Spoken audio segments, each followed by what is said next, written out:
بے شک تم جو مانگ رہے ہو اللہ نے وہی تمہارے لیے چن لیا ہے، بس اللہ چاہتا ہے تم دعا مانگ کر اس کے قریب رہو۔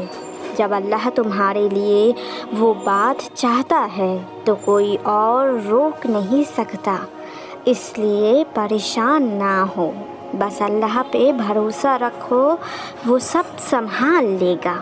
اللہ فرماتے ہیں کہ سختی کچھ ہی وقت کی بات ہے، صبر کر لو، میں صبر کرنے والوں کو پسند کرتا ہوں۔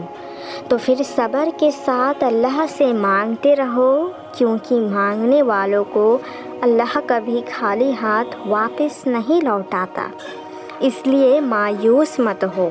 کیا پتہ قبولیت کی گھڑی زیادہ دور نہیں ہو اور اللہ تمہارے ہر پسندیدہ دعاؤں پہ کن فرما دے اور تمہارے صبر کا صلہ تمہیں مل جائے۔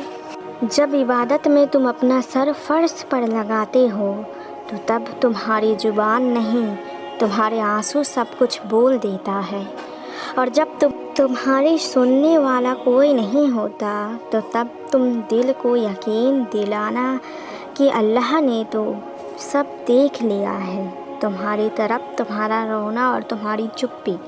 تمہیں بس اب تھوڑا سا اور صبر کر کے اس کے کن کا انتظار کرنا ہے اور دعائیں مانگتے رہنا ہے۔ انشاءاللہ یقیناً وہ بہت جلد سب کچھ ٹھیک کر دے گا۔ مچھلی کے پیٹ میں پناہ دینے والا ہمیں در بدر کیسے چھوڑ سکتا ہے؟ سمندر میں راستے بنانے والا ہمارے لیے راستے کیسے نہیں بنا سکتا؟ گہرے اندھیرے کنویں سے نکالنے والا ہمیں مشکلوں سے کیسے نہیں نکال سکتا؟ ایک مدت کے بعد باپ کو بیٹے سے جو ملا سکتا ہے وہ دعاؤں سے کیا کچھ نہیں کر سکتا؟ ایک دن دیکھنا تم خود مسکراتے ہوئے کہو گے کہ اللہ جی نے میری دعا ایسے قبول کی ہے کہ میں نے کبھی سوچا نہ تھا۔ تم کہو گے کہ اللہ نے معجزہ کر دیا ہے جس کا میں نے کبھی تصور بھی نہیں کیا تھا، اور دیکھنا کہ یہ کہتے ہوئے تمہاری آنکھیں نم ہوں گی اور تمہارا دل جتنا سفر کرتے کرتے تھک چکا تھا اب اطمینان میں ہوگا۔ کچھ بھی تم تک نہیں پہنچ سکتا سوائے اس کے جو اللہ نے تمہارے لیے لکھا ہے۔ سورہ توبہ ورس 51۔ اس آیات میں اللہ تمہیں بتا رہا ہے کہ تم پر آنے والی ہر خیر اور ہر دلیں میری طرف سے ہے۔ یہ وسوسے اور انتظار معجزے سے پہلے ہونے والا امتحان ہے تمہارا، تو اس امتحان میں تمہیں صبر کرنا ہے اور اسی طرح جیسے تم روزے کی حالات میں کرتے ہو تمہیں توکل کرنا ہے، ایسے ہی جیسے تم دوران روزہ صبح سے شام تک اس امید سے کرتے ہو کہ جلد ہی مغرب کی اذان ہوگی اور یہ امتحان ختم ہوگا۔ اللہ تمہیں ویسے ہی نواز دے گا جیسے تب وہ مغرب کی اذان کے بعد تمہاری پیاسی زبان کو پانی عطا کرتا ہے، ویسے ہی تمہارے صبر سے تڑپتے ہوئے دل کو مطمئن کر دے گا۔ انتظار ختم ہونے ہی والا ہے، معجزے ہونے ہی والے ہیں۔ یہ وقت معجزوں کا ہے، مایوسی کی کوئی بات نہیں ہے۔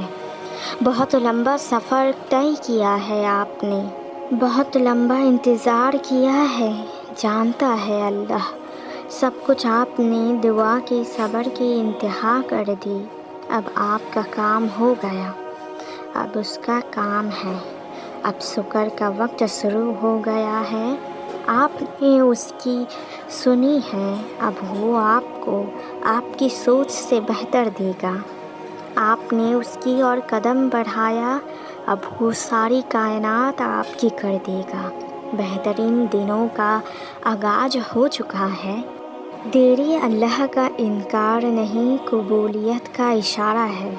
اللہ تمہاری دعاؤں کو انتظار سے آزماتا ہے کہ جو دعائیں تم مانگ رہے ہو اس کی قبولیت کے لیے تم صبر کر پاتے ہو یا ہمت ہار جاتے ہو۔ اللہ نے تو کہا ہے نا وہ صبر کرنے والوں کے ساتھ ہے، تو تم کیوں صبر کرتے کرتے تھک جاتے ہو؟ تمہیں تو اللہ کے ساتھ ملا ہوا ہے نا، اس لیے تو تم ہر راستہ بند نظر آنے کے بعد بھی، ہر چیز ناممکن لگنے کے بعد آج بھی دعا کر رہے ہو۔ اداس مت ہو، مایوس مت رہو، یقین رکھو، صبر کرو، تمہارے لیے جلد ہی اللہ کی مدد آئے گی۔ جب انسان بچوں کی طرح اللہ کو مناتا ہے اپنا من پسند چیز کے لیے، اللہ سے رو کر پورے یقین سے مانگتا ہے، تو اللہ کو اپنا بندے کی یہ ادا اتنی پسند آتی ہے کہ وہ اپنا بندہ کو خالی ہاتھ نہیں لوٹاتا اور اسے اس کی من پسند چیز سے نواز دیتا ہے۔